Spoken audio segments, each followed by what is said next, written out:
Welcome to Wizard.com. I am maths teacher Neeta and this is our question. Express the decimal number into their corresponding mixed fraction. So what is our decimal number that is given in the question is?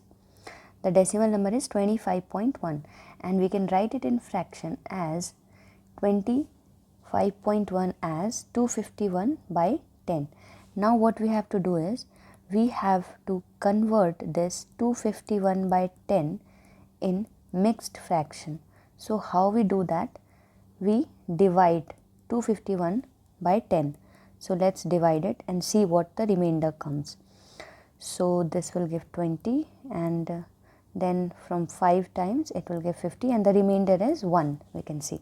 Now we can write it in the mixed fraction with the help of this remainder, quotient and the divisor.